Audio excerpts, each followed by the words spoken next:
پچھلے 3-4 سال میں نے بہت محنت کی اس پر، تو وہ تفسیر 21 لاکھ سے زائد صفحات کی ہو گئی ہے۔ اگر 1,000 صفحے کی ایک جلد چھاپی جائے تو تقریباً 2100 جلدوں میں یہ چھپ سکتی ہے۔ کتنی جلدوں میں چھپ سکتی ہے؟ 2100 جلدوں میں۔ قرآن کریم اسی لیے کہتا ہے ما نفدت سبعۃ ابحر ما نفدت کلمات اللہ، کہ اللہ کے کلمات 7 سمندر کو روشنائی بنا دیا جائے اور درختوں سے قلم بنا دیے جائے روئے زمین کے تمام، اور اللہ کی کتاب کو، اللہ کے کلمات کو لکھا جائے، کہا تب بھی اس کے کلمات پورے نہیں ہو سکتے۔ تو آپ اندازہ لگائیں کہ میں اور آپ کتنے بابرکت لوگ ہیں کہ اللہ رب العزت نے عظیم، اتنی عظیم اتنی ساری نعمتیں ہمیں عطا فرمائی کہ ایک ایک نعمت پر اگر ہم پوری زندگی بھی اللہ کے سامنے سجدہ ریز ہو جائے، خدا پاک کی قسم، تب بھی ہم اس نعمت کا شکر ادا نہیں کر سکتے۔ قرآن کریم کے مسابقے کی یہ تحریک دراصل آج سے 30 سال پہلے، 32 سال پہلے والد صاحب نے شروع کی۔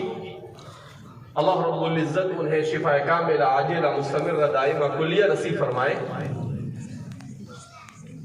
ہر 3 سال میں ہندوستان کے مختلف خطوں میں قرآن کریم کا مسابقہ ہوتا ہے۔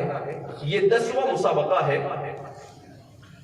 اور انشاءاللہ نومبر کے اس مہینے میں ریاستی سطح پر ملک کی تقریباً 25 ریاستوں کے 13 جگہوں پر مسابقات ہونے جا رہے ہیں، جس میں سے یہ دوسرا مسابقہ ہے۔ گزشتہ کل ہم لوگ وہاں پر تھے جھارکھنڈ میں، اور وہاں سے مسابقہ ختم کر یہاں آئے۔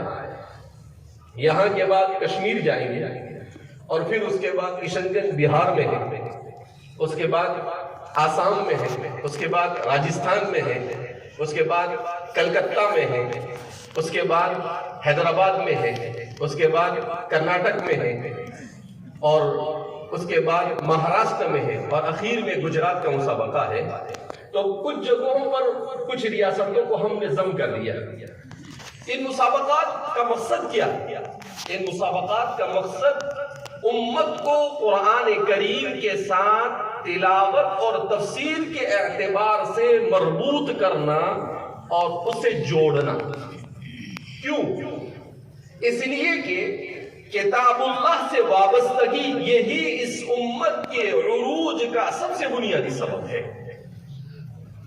جب تک کہ ہم کتاب اللہ سے وابستگی اختیار نہیں کریں گے، وہاں تک کہ ہم اس دنیا میں بھی کامیاب نہیں ہو سکتے اور آخرت کی کامیابی کا تو تصور ہی نہیں کر سکتے۔ لہذا کتاب اللہ کے ساتھ وابستگی انتہائی ضروری ہے۔ تو اس مسابقے میں ہم نے پہلے مختلف فروعات ہوتی تھی، اس وقت 3 فروعات ہوتی ہے۔ پہلی فروع مکمل قرآن کی ہے، آپ کے یہاں پر تقریباً 44 طلباء نے اس میں شرکت کی۔ یہاں پر ہریانہ، پنجاب، ہماچل اور دہلی 4 صوبوں سے تقریباً 45 طلباء نے شرکت کی، 45 مدرسوں سے، اور تفسیر اور حدیث میں تقریباً 20 طلباء نے شرکت کی۔ کورونا کے بعد ویسے تو ہم سنتے رہتے تھے کہ مدارس کی صورتحال بڑی نامطمئن ہے، مگر جب مسابقے کی تحریک شروع ہوئی اس کے بعد یہ بات سامنے آ رہی ہے کہ مدارس بڑی قسم و پرسی کی حالت میں ہے، اس لیے کہ مدارس میں تقریباً 40 سے 50% طلباء کم ہو گئے۔ اب اس مسئلے کو کیسے حل کیا جائے؟ کیوں طلباء ہمارے مدارس میں کم ہوئے؟ اس لیے کہ ہم نے اپنے ان مسابقات کے ساتھ امت کو تعلیمی طور پر بیدار کرنے کو بھی شامل کیا، جس کو ہم یوں کہتے ہیں کہ مسلمان اگر ترقی کرنا چاہتا ہے تو اس کے لیے 2 پر ہیں، ایک پر کتاب اللہ اور دوسرا پر تعلیم ہے۔ اگر امت کو کتاب اللہ سے مربوط کر دیا جائے اور تعلیم کو اس طور پر جوڑ دیا جائے کہ مسلمان اپنے اسلامی تشخص کے ساتھ عصری تعلیم حاصل کرے تو اس صورت میں ہم اس ملک میں اور اس دنیا میں آسانی کے ساتھ ترقی کر سکتے ہیں۔ تو مدارس میں بہت سارے مدرسے ایسے ہیں کہاں حفظ کا درجہ ہی نہیں ہے، کہاں کیوں؟ کہاں طلبہ ہی نہیں آئے کورونا کے بعد۔ بہت سارے مدرسوں میں کہا کہ کتب میں اور فضیلت اور عالمیت میں طلبہ نہیں ہے، جس کی وجہ سے تفسیر اور حدیث میں شریک نہیں ہو سکے۔ تو یہ افسوس کا مقام ہے، اس کے اوپر ہمیں سنجیدگی کے ساتھ سوچنے کی ضرورت ہے۔ شیخ الاسلام فقیہ العصر حضرت مولانا محمد تقی عثمانی دامت برکاتہم اپنی ایک تقریر میں اپنے خطاب میں کہتے ہیں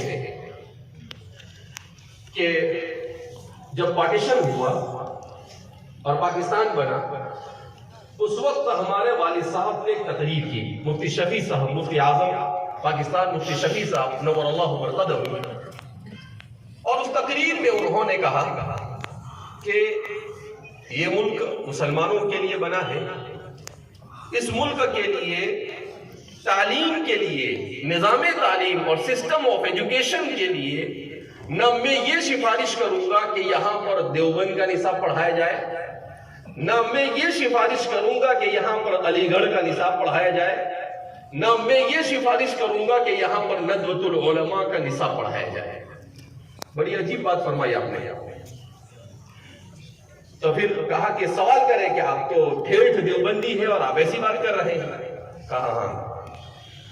کہا یہ جو ہمارے ادارے ہیں، ان اداروں کا قیام اس وقت کی ضرورت کے پیش نظر تھا کہ دارالعلوم دیوبند کو اس لیے قائم کیا گیا کہ اس ملک میں مسلمان 800 سال سے حکومت کر رہا تھا، اور اچانک مسلمانوں کی اس حکومت کو زوال آیا، اور اس زوال کی وجہ سے مسلمان جو سسٹم آف ایجوکیشن، نظام تعلیم لے کر چل رہا تھا، جس میں دین اور دنیا کی کوئی تفریق نہیں تھی، اور پہلے مکمل دین پڑھایا جاتا تھا، اس کے بعد جو لوگ تخصص کرنا چاہے وہ چاہے تو دنیاوی علوم میں کرے چاہے دینی علوم میں کرے، مگر ہر شخص دین کی بنیادی تعلیم سے واقف ہوتا تھا۔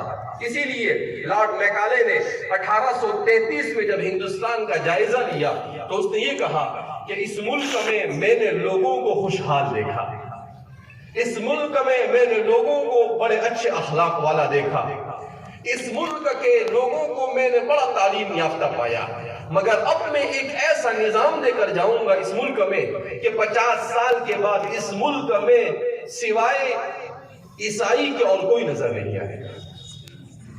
لارڈ میکالے نے یہ کہا، اور پھر اس کے بعد وہ سسٹم دے کر گیا۔